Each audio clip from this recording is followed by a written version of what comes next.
Hello, नमस्ते। आज मैं आपको पितरों के बारे में कुछ रोचक बातें बताना चाहती हूँ। हिंदू धर्म ग्रंथों के अनुसार 3 ऋण मनुष्य के ऊपर रहते हैं, जिनमें से पितृ ऋण, देवता ऋण और ऋषि ऋण प्रमुख माने गए हैं। और इन सब में भी सर्वोपरि है पितृ ऋण। पितृपक्ष में श्राद्ध पूर्वक श्रद्धा करके परिजन अपने तीनों ऋणों से मुक्त होकर मोक्ष को प्राप्त कर सकते हैं। पितृपक्ष के दिनों में पितरों के नाम से श्राद्ध तर्पण के अलावा पितरों की कथा का श्रवण करके अगर उनका पुण्य पितरों को अर्पित कर दिया जाए तो उससे भी पितृगण तृप्त और प्रसन्न हो जाते हैं। ज्योतिष के अनुसार पितृदोष को सबसे जटिल कुंडली दोषों में से एक माना गया है। वैसे भी ज्योतिष लोग कहते हैं कि पितृपक्ष में जो भी ऋण होते हैं उससे पितृदोष लगता है। तो पितरों की आत्मा की शांति के लिए हर साल भाद्रपद के शुक्ल पूर्णिमा से अश्विन कृष्ण अमावस्या तक काल को, जिसे पितृपक्ष कहा जाता है, पितरों के नाम से दान पुण्य आदि कार्य किए जाते हैं। दान पुण्य में आप वस्त्र दान कर सकते हैं और अन्न दान कर सकते हैं। किसी को अगर ज़मीन देनी है ज़मीन दान दे सकते हैं। या ऐसा कहा जाता है कि जब पितृपक्ष हो तो मनुष्य को पेड़ और वृक्ष का भी दान करना चाहिए। पेड़ वृक्ष लगाने चाहिए जिससे कि पक्षियों को भी खाना पानी मिल सके, आश्रय मिल सके। जैसे कोई पक्षी रात को पेड़ों पर ही सोते हैं, तो पेड़ों को भी दान अगर करेंगे तो पशु पक्षियों के लिए अन्न और आश्रय का बंदोबस्त हो सकता है। तो पेड़ भी लगाने चाहिए। ऐसी मान्यता है कि इस दौरान कुछ समय के लिए यमराज जी पितरों को आज़ाद कर देते हैं ताकि वे अपने परिवारजनों द्वारा किया गया श्राद्ध ग्रहण कर सकें। अगर पितृ पूरे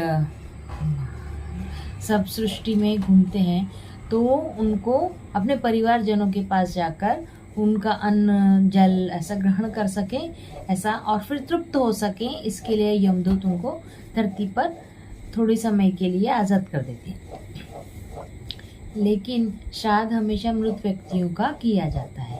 लेकिन इन सबसे ज़्यादा ज़रूरी है कि व्यक्ति के जीवित रहते हुए यदि उसकी सुख सुविधा का ध्यान रखा जाए, तो उनकी जिम्मेदारियों का ध्यान रखा जाए, तो उनकी प्रसन्नता और उनका जो आशीर्वाद हमको कई गुना बढ़कर मिलता है। जैसे कि हमारे जो परम पूज्य गुरु जी हैं, वो श्रद्धा पर्व मनाते हैं 2 अक्टूबर को। तो उसमें बुज़ुर्गों के लिए वस्त्र देते हैं, फूल गुच्छ देते हैं, उनको जो पॉकेट मनी बोलते हैं वो देते हैं, अन्न थोड़ा सा पैसा या अपने दान दक्षिणा देते हैं। तो वो बहुत तृप्त होते हैं। कोई वृद्ध तो ऐसे होते हैं जो रो पड़ते हैं, उनको इतना सम्मान दिया जाता है 2 अक्टूबर वाले दिन। और हमारे विश्व जागृति मिशन में तो बहुत सारे संकल्प भी लिए जाते हैं और बहुत सारे कार्यक्रम होते हैं। वहाँ पे अन्न वस्त्र ये सब दिया जाता है। बुज़ुर्गों को कंबल बांटे जाते हैं। बुज़ुर्गों के लिए भंडारे की व्यवस्था की जाती है। बुज़ुर्गों के लिए उनके वस्त्रों से लेकर उनके खाने पीने का और उनके सब चीज़ के लिए उनको जो भी बेसिक आवश्यकता है उनको दी जाती हैं और उनका आशीर्वाद लिया जाता है। उनका आरती करके, उनको तिलक लगा के ऐसा उनका पूजन किया जाता है। और अगर ऐसे में पितृ सदैव तृप्त रहते हैं और जीते जी अगर उनका हम सम्मान करेंगे, दान पुण्य धार्मिक कार्य या फिर पितरों के नाम से कथा का श्रवण करेंगे तो पितरों को तृप्ति मिलती है, उनको प्रसन्नता होती है। त्रेता युग में माता सीता द्वारा महाराज दशरथ के पिंडदान की कथा तो सभी को मालूम होगी कि त्रेता युग में माता सीता ने दशरथ जी का पिंडदान किया हुआ था।